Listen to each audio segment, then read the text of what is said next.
당신은 지금 하나님이 주신 사명을 피해 달아나고 있지 않습니까? 많은 사람들이 스스로는 도망친다고 생각하지 않지만 실제로는 하나님이 맡기신 자리를 외면하며 살아갑니다.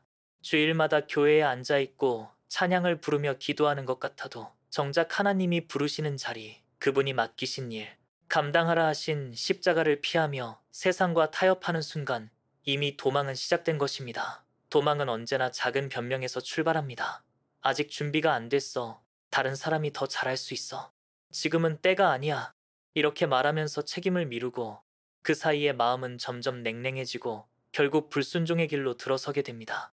그러나 성경은 분명히 말합니다. 하나님이 맡기신 사명을 거부하는 것은 단순한 지연이 아니라 명백한 반역이며 그 대가는 결코 가볍지 않습니다. 요나가 하나님의 말씀을 거부하고 다시스로 도망쳤을 때 그는 자신뿐 아니라 배 안에 있던 수많은 사람들을 죽음 직전까지 끌고 갔습니다. 하나님이 주신 사명에서 도망칠 때 첫 번째로 오는 결과는 내적 혼란입니다. 겉으로는 멀쩡해 보이고 사회적으로는 성공하는 것 같아도 마음 안에는 도저히 설명할 수 없는 불안과 공허가 자리 잡습니다. 당신은 웃고 있지만 웃음 뒤에 불안이 있고 즐기고 있지만 끝나면 허무가 덮쳐옵니다. 이것이 바로 사명을 버린 자의 특징입니다. 예레미야 20장 9절에서 예레미야는 말씀을 억누르려 했을 때 그의 마음이 불타는 것 같아 견딜 수 없었다고 고백했습니다. 마찬가지로 당신이 하나님이 주신 부르심을 억누르고 외면할 때 영혼은 끊임없는 갈등과 괴로움으로 타들어갑니다. 이것은 단순한 심리적 현상이 아니라 영적 경고입니다. 두 번째로 사명에서 도망칠 때 오는 결과는 외적 관계의 파괴입니다. 요나가 배에 오르자 폭풍이 몰아쳤고 무고한 뱃사람들이 고통을 겪었습니다. 당신의 불순종은 당신 혼자만의 문제가 아닙니다. 가정은 혼란을 겪고 공동체는 균열이 생기며 가까운 사람들은 원인도 모른 채 상처 입습니다. 당신이 감당해야 할 자리를 비워둘 때 그 공백은 다른 사람들에게 더 큰 무게로 다가옵니다. 결국 관계는 오해와 갈등, 다툼으로 흔들리게 됩니다. 사울이 사명 대신 자신의 욕망을 따르자 이스라엘은 전쟁에서 패배하고 백성은 두려움 속에 떨어야 했습니다. 당신이 사명을 외면하면 가족과 교회, 그리고 당신을 의지하는 사람들이 그 대가를 함께 치르게 된다는 사실을 결코 잊지 말아야 합니다. 세 번째 결과는 하나님의 징계입니다. 히브리서 12장은 하나님이 사랑하는 자를 징계하신다고 말합니다. 하나님의 징계는 당신을 멸하려는 것이 아니라 돌아오게 하려는 것입니다. 그러나 그 과정은 고통스럽습니다. 건강을 잃기도 하고 재정이 무너지기도 하며 인간관계가 무너져 내리기도 합니다. 당신은 이것을 단순한 불행이라 여길 수 있지만 사실은 하나님의 손길일 수 있습니다. 요나는 물고기 뱃속에 3일 밤낮을 갇혔습니다. 그것은 죽음 같은 시간이었지만 동시에 새로운 순종의 시작이었습니다. 당신의 삶에 반복되는 막힘과 고통이 있다면 그것이 바로 하나님이 보내신 멈춤의 신호일 수 있습니다. 사명을 버리고 도망치는 한 당신은 그 징계에서 벗어날 수 없습니다. 네 번째 결과는 정체성의 붕괴입니다. 하나님은 이미 당신을 부르셨고 당신을 위해 분명한 목적을 준비하셨습니다. 그러나 도망치는 순간 당신은 나는 누구인가? 나는 무엇을 위해 살아가는가라는 질문 앞에서 무너집니다. 사울이 사명을 외면하자 그는 결국 하나님 앞에서 버림받았고 그의 이름은 수치와 패배의 대명사로 남았습니다. 정체성을 잃은 사람은 아무리 큰 권력과 부를 가져도 허무 속에 갇힙니다. 오늘날 많은 이들이 외적으로는 성공했지만 내적으로 무너지는 이유가 바로 여기에 있습니다. 하나님이 주신 사명에서 벗어나 살아가기 때문입니다. 다섯 번째 결과는 영적 침투입니다. 사명을 버리고 도망치는 순간 마귀는 그 빈 공간을 틈타고 들어옵니다. 에베소서 4장 27절은 마귀에게 틈을 주지 말라고 경고합니다. 그러나 사명을 외면하고 방황하는 순간 영적 틈은 넓어지고 결국 작은 죄가 습관이 되고 습관은 사슬이 되어 당신을 올가맵니다. 처음에는 단순한 게으름일지 몰라도 나중에는 음란과 탐욕, 거짓과 분노로 이어집니다. 마귀는 당신의 빈자리를 그냥 두지 않습니다. 그 틈을 철저히 차지하고 결국 영혼을 마비시킵니다. 결국 사명을 외면한 자는 내적으로는 불안에 시달리고 외적으로는 관계가 깨어지고 하나님의 징계 속에 놓이며 정체성을 잃고 마귀의 놀이개가 되는 처참한 결과에 이르게 됩니다. 당신의 삶이 지금 이유를 알 수 없는 막힘과 공허로 가득 차 있다면 그것은 단순한 우연이 아니라 하나님이 보내신 사인일 수 있습니다. 하나님은 당신을 내버려 두지 않으십니다. 끝까지 추적하십니다. 폭풍을 일으켜서라도 어둠을 허락해서라도 당신이 다시 그분 앞에 무릎 꿇을 때까지 멈추지 않으십니다. 중요한 것은 당신이 언제 깨닫느냐입니다. 폭풍 속에서 배가 부서지기 전에, 물고기 뱃속에 갇히기 전에 당신은 지금 돌아서야 합니다. 하나님이 주신 사명에서 도망칠 때 오는 결과는 결코 가볍지 않으며 결국 모든 것을 잃는 치명적인 대가로 이어집니다. 그러나 동시에 그 대가는 당신을 깨우는 하나님의 사랑의 채찍이기도 합니다. 당신이 지금 이 메시지를 듣고 있다면 이미 하나님이 당신을 부르고 계신 것입니다. 더 이상 늦추지 말고 지금 돌아와 주여 내가 여기 있습니다라고 고백하십시오. 도망은 파괴로 이어지고 순종만이 생명으로 이어집니다. 오늘 당신의 선택이 곧 내일을 결정합니다.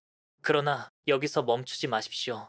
도망의 끝에서 순종으로 돌아서는 바로 그 순간 하나님은 새로운 길을 여시고 놀라운 회복의 은혜를 부어주십니다. 당신이 하나님께 순종하기 시작할 때 가장 먼저 일어나는 일은 내면의 평안입니다. 이것은 세상이 줄 수 없는 평안이며 오직 하나님만이 주실 수 있는 것입니다. 요한복음 14장 27절에서 예수님은 내가 너희에게 평안을 주노라 말씀하셨습니다. 순종은 그 평안을 여는 열쇠입니다. 도망칠 때 당신을 괴롭히던 불안과 공허, 설명할 수 없는 내적 혼란은 사라지고 마음에는 설명할 수 없는 확신과 담대함이 자리 잡습니다. 이것은 환경이 바뀌었기 때문이 아니라 방향이 바뀌었기 때문입니다.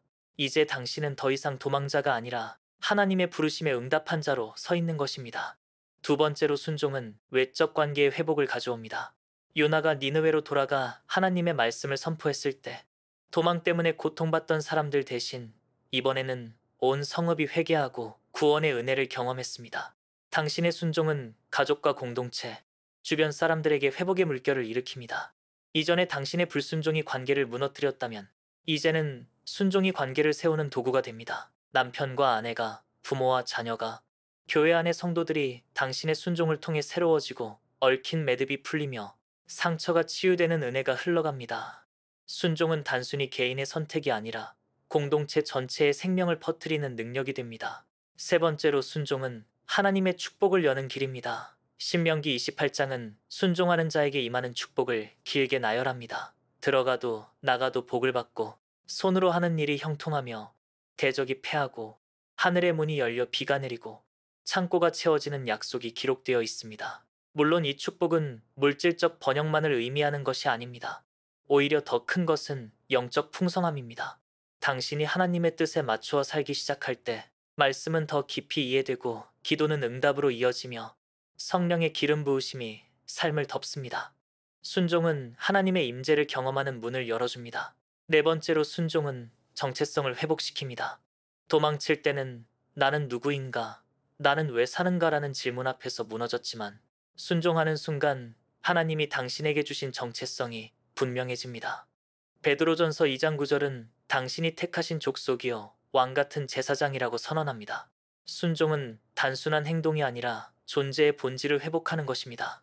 이제 당신은 더 이상 방황하는 자가 아니라 부르심에 응답한 하나님의 사람으로 어두운 세상에 빛을 비추는 자로 서게 됩니다. 다섯 번째로 순종은 영적 권위를 회복시킵니다. 마귀가 틈을 타고 공격하던 자리는 이제 순종의 울타리로 막히고 당신은 더 이상 죄의 종이 아니라 의의 병기로 쓰임받습니다. 야고보서 4장 7절은 하나님께 복종하라, 마귀를 대적하라. 그리하면 너희를 피하리라고 말씀합니다. 순종은 마귀를 대적하는 최고의 무기입니다. 순종의 자리에 서는 순간 어둠은 물러가고 당신은 권세와 담대함으로 사명을 감당하게 됩니다. 여섯 번째로 순종은 새로운 사명의 확장을 가져옵니다. 요나는 니느웨에 가서 하나님의 말씀을 선포하는 자리까지 나아갔습니다. 순종은 멈춤이 아니라 시작입니다. 당신이 작게 순종할 때 하나님은 더 큰 사명을 맡기십니다.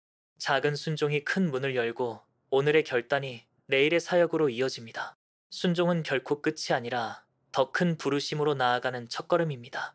일곱 번째로 순종은 결국 당신의 삶을 하나님의 이야기 속에 새깁니다. 히브리서 11장에 나오는 믿음의 선진들은 모두 순종으로 기록된 사람들입니다. 아브라함은 본토 친척 아비집을 떠나는 순종으로 믿음의 조상이 되었고, 모세는 이집트의 영광을 버리고 순종함으로 이스라엘을 구원하는 지도자가 되었습니다. 결국 도망은 파괴로 이어지지만 순종은 회복으로 이어집니다. 도망은 징계와 고통으로 당신을 무너뜨리지만 순종은 평안과 관계의 회복, 축복과 정체성의 회복, 영적 권위와 사명의 확장을 선물합니다. 중요한 것은 당신의 오늘의 선택입니다. 하나님은 여전히 당신을 부르고 계십니다. 과거에 도망쳤던 순간이 있을지라도 지금 돌아와 순종할 때 하나님은 새로운 은혜를 부어주십니다. 이미 지나간 시간 때문에 낙심할 필요가 없습니다. 오늘 순종하는 자에게 하나님은 오늘 새로운 길을 열어주십니다. 당신이 해야 할 일은 단순합니다. 변명과 두려움을 내려놓고 하나님의 부르심에 예, 제가 여기 있습니다. 라고 대답하는 것입니다. 그 한마디 순종이 당신의 인생을 바꾸고 가정을 회복시키고 교회를 새롭게 하며 무엇보다 당신의 영혼을 살아나게 합니다. 지금이 그때입니다. 더 이상 늦추지 말고 순종의 자리에 서십시오. 하나님은 당신이 순종할 때 기쁨으로 맞이하시고 새로운 은혜와 회복의 문을 열어주실 것입니다. 도망이 파괴의 대가라면 순종은 회복의 은혜입니다. 오늘 당신의 선택이 곧 내일의 열매를 결정할 것입니다.